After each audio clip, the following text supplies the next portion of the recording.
As you guys can already guess from the title of this video, it's gonna be about a very serious topic. Throughout L4D2's lifespan, there have been many controversies, from custom servers that will leak out the country and city you live in when joining, to somewhat malicious add-ons like Helm, Steam, Reborn. Nothing comes close to what this video is gonna cover.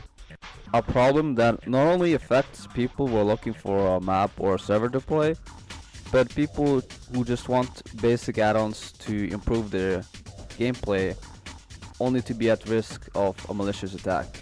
The main problem is, of course, a certain Someone's Workshop improvement add-ons.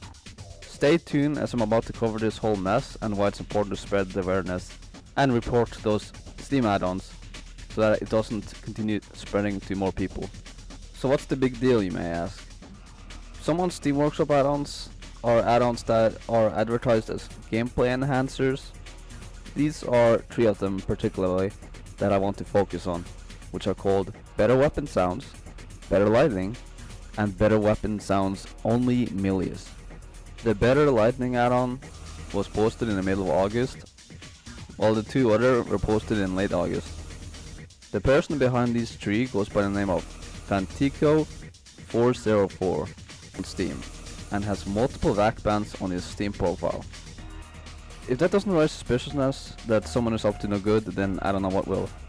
Since that time, the add-ons have managed to get up to 3 stars, except for the Better Lightning add-on, which has 4 stars. This add-on for melee sounds have 600 current subscribers, while the add-on for gun sounds have over 1000 subscribers. Both are beaten in subscribers by the Lightning add-on, which has an alarming 4000 subscribers. This is very concerning, and I'll get to why soon. All of the add-ons I mentioned have thousands of visitors, which is just another word for views. With how popular it's gotten, one could be forgiven for thinking the add-ons are amazing. If all it did was to make the experience better in the way the titles and thumbnails suggested, they would be great add-ons. I'm here to talk about why this is not the case and why they're in fact bad add-ons. Of course, there will always be good apples and bad apples in the Steam Workshop. Sadly, for the case of these Workshop add-ons I'm making on this video, the cons outweighs the pros, meaning there's more bad than there's good. If you try to look for people criticizing these Workshop add-on that I highlighted, you'll quickly realize that there are none. There are none because he disabled the comment section of those add-ons Steam pages. Prior to disabling it though, he were deleting comments and blocking people who left valid negative comments. This brings me to the reason I made this video in the first place. Fantico404 is going on a censor spree. What were the comments pointing out about these gameplay enhancer add-ons, you may ask? Well, you see, the big deal about those 3 add-ons specifically is that they contain some malicious code injected into it. Something that was found out by someone by the name of this Steam user who goes by many aliases. You guys can give this guy a big thanks for spotting this out for the community. He's the hero that the L4D2 community needed so desperately, but didn't deserve. Fantico404 has been secretly updating his workshop to include changes to the code, such as code which purpose is to crack the user's credentials, and code that sends that data to an encrypted address. The code is found in a popular GitHub cracking repository, which can also be used as evidence on this claim.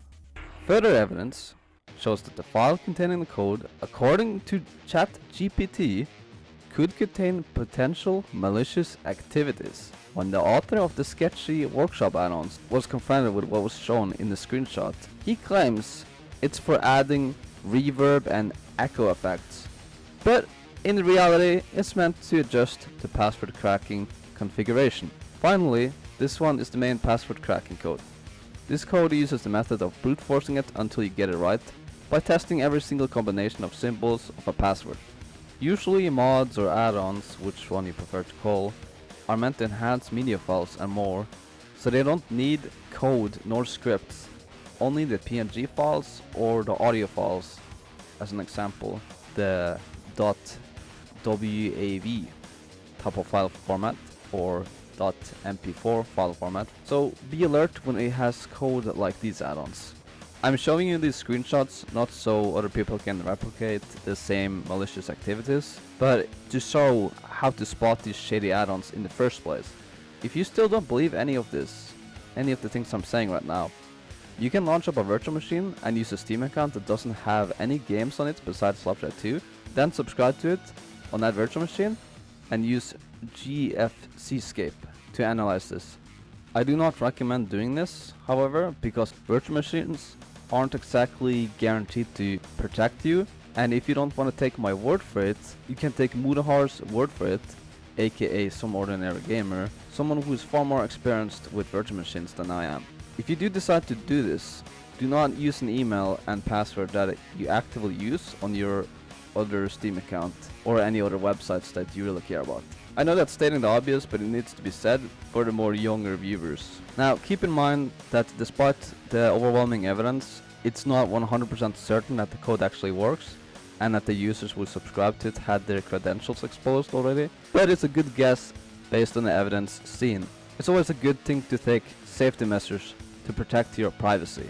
Spread the word by sharing this video out to as many places related to L4D2 as possible, and if I got anything wrong in this video, let me know in the comment section.